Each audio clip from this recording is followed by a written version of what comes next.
A lot of people are stigmatized by the V word, vegan.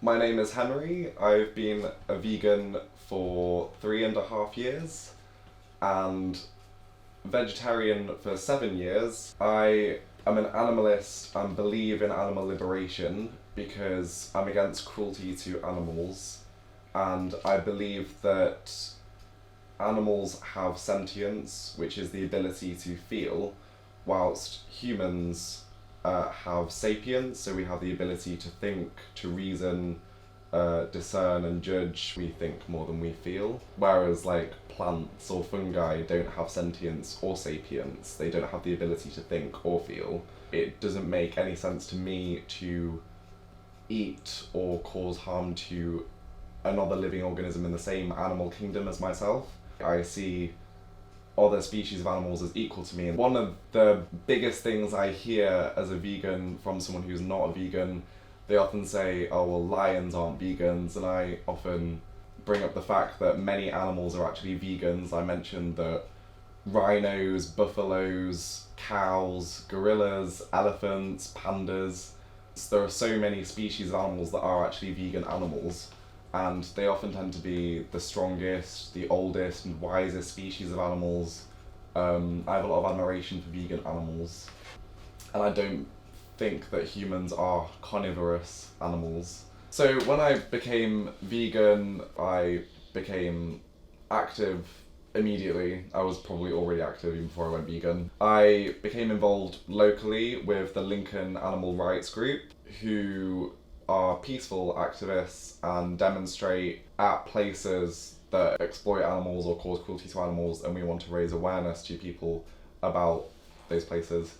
We have done demonstrations targeting businesses or places in Lincoln, such as betting shops which bet on horse races, which cause a lot of suffering to horses. A lot of horses die on the track, for example. So like betting shops are a big one. Butchers are an obvious one, because butchers are like a carnist headquarters. We also have the Lincolnshire Animal Save group, which attends vigils at slaughterhouses bearing witness to animals going to slaughter, and we often get footage recording these animals and bearing witness to these animals so that we can show to people who they're eating on their plate is a who, that they are a they, a them. They are not an it. Animals aren't objects. We have a lot of exclusive vegetarian cafes in Lincoln. We have Cafe Shanty, Bailgate Deli and Pimentos, which are all vegetarian and vegan cafes in Lincoln. They're exclusively vegan, so you can kind of go to these places and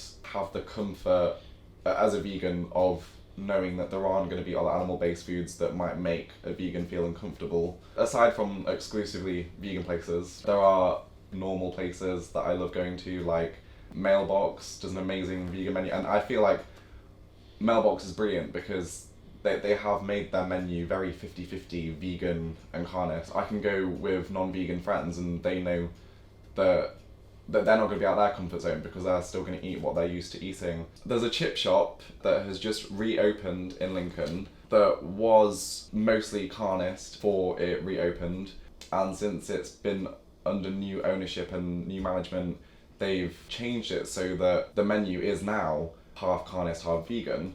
So when you go into this chip shop and you see the menu, it's bright and yellow and it's beautiful. I've only lived up here since last September when I bought the business, yeah. Oh right. See, I told you. And I'm not even from this background. You know, I've never owned a business before. I've never done catering before of any sort. I come from a fashion background. What makes our chip shop different is that along with our traditional fish and chip option, we've introduced a vegan menu, and it's not just one or two options. I've basically mirrored my whole traditional menu as a vegan option. So my name's Nick Hackman, owner of Carbon Chippy, and the chip shop has been open for just over a year now. It's about a year and 2 months. The vegan menu's been running now for about 5 weeks. We're really happy with it.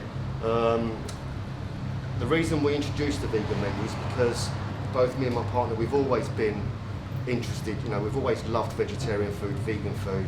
It's something that I've been wanting to do for a long time. The opportunity came up for me to do it, and we ran with it. We're seeing new customers come in, which is amazing. And also, we're finding that families are coming in where you have different people with different eating habits, and they're all coming into one place now and buying fish and chips, which is brilliant, quite rewarding. Obviously, the vegan... Hello mate, you alright? Obviously, the vegan menu is a very new menu to us. Our traditional menu is selling, it's much stronger at the moment. See, that's well established. We've got our regular customers that come in on a regular basis. We're still encouraging new customers to come in. So at the moment, it's only a small percentage of the business which is from the vegan side, but it's growing and it's getting better and better. The vegan food is much more challenging. We've had to totally change the way that we work in. We've had to totally change all of our systems and procedures within the shop to accommodate. I've got a lot of respect for the food. We made sure that all of our pans are separated. The preparation of the vegan food, especially our fish options which we're offering, involves a lot more work. We're making our own homemade tartar sauce, so the prep work is considerably more. We've cracked it. We're offering food which is strictly vegan, no contamination from anything else. So yeah, we're really proud of that. It's good. I'm 100% happy that we've introduced it. It's definitely something that's here to stay. We haven't done it for like a week, 2-week project. It's definitely something that's going to grow, and we're also introducing more options into the vegan menu, which should be coming about within the next couple of months or so. We're looking at gluten-free options. We're looking at healthier options. So yeah, watch this space. It's definitely growing. Definitely here to stay.